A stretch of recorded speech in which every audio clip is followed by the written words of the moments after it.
এইমাত্র ওবায়দুল কাদের ঘোষণা দিল প্রধানমন্ত্রী শেখ হাসিনা পদত্যাগ করেছেন। তত্ত্বাবধায়ক সরকারের অধীনে আবারও নির্বাচন হবে।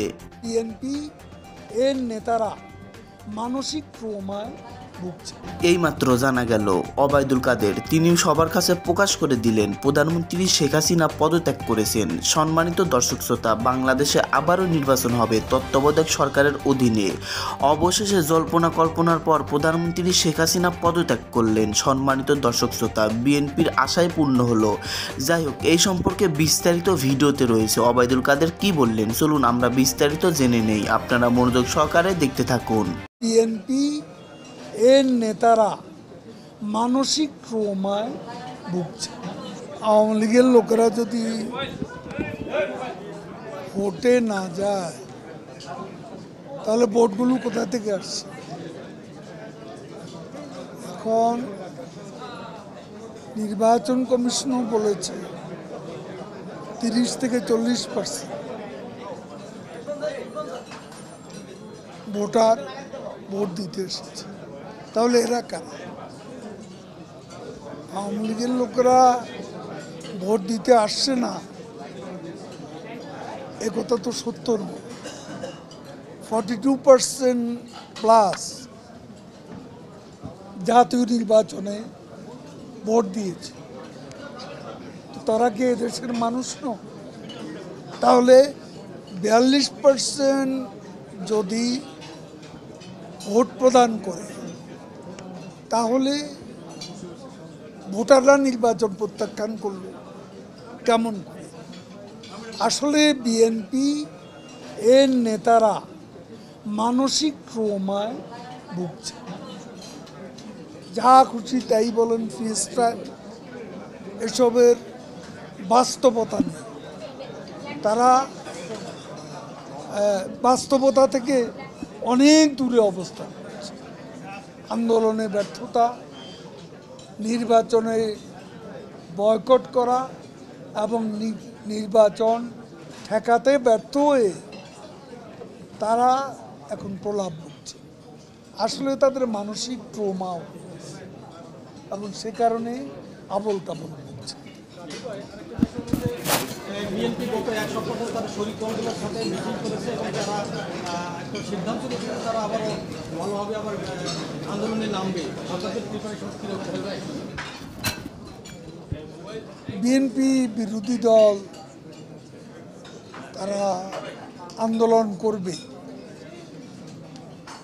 আন্দোলন করার অধিকার তাদের আছে রাজনৈতিক দল হিসেবে।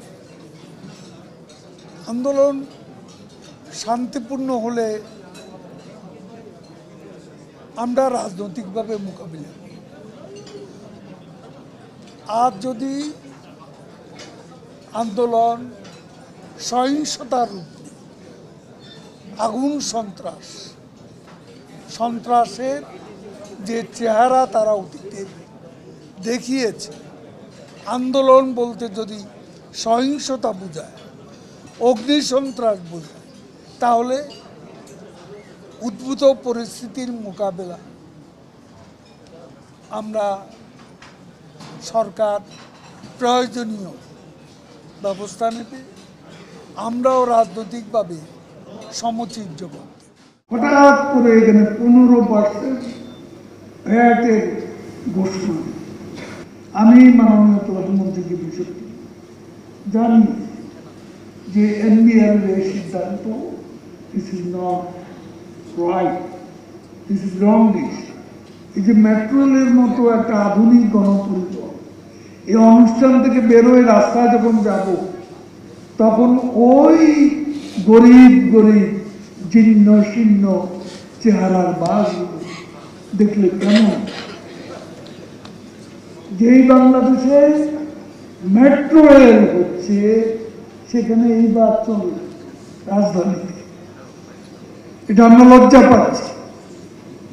আমাদের মালিক সাহেবেরা কি লজ্জা পাচ্ছেন না? তারা কি বিদেশে যান না? দেখেন না? যাকে বিষয়টি আমি আবারও উল্লেখ করলাম। আজকে কত মিনিটে আপনি আসেন, যানজট এই পথে অনেকটা নিরসন হয়েছে, এটাই আমার বিশ্বাস। কারণ এখানে 3 লাখ লোক আসা যাওয়া করে। তারপর আপনি দেখুন, এমন এক সময় ছিল যে ঢাকা এয়ারপোর্টে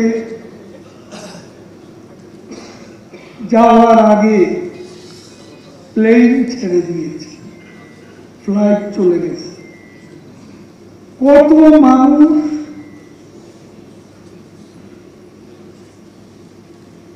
অনেক প্রয়োজনীয় বিদেশ গমন, কেউ বা চাকরি করে, ব্যবসা করে, তাদের এই বিদেশ যাওয়া দেখা যাচ্ছে যে ঢাকা থেকে এয়ারপোর্ট পর্যন্ত 2-2.5 ঘন্টা লাগে। এখন এয়ারপোর্ট থেকে ফার্ম গেট মাত্র 8 থেকে 10 মিনিট। মেট্রো রেল কত? 30-এর উপর। 30 মিনিট আমরা বলেছিলাম, কিন্তু এখন 30-এর উপর। এখানে আমি আরেকটা বিষয় বলব,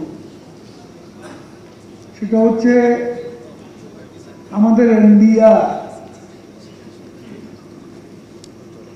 তারা এই জনপ্রিয় পরিবহন যারা ইউজ করে, এটাকে আরো জনপ্রিয় আমরা করতে পারি। হঠাৎ করে এখানে 15% ভ্যাটের ঘোষণা, 15% ভ্যাট।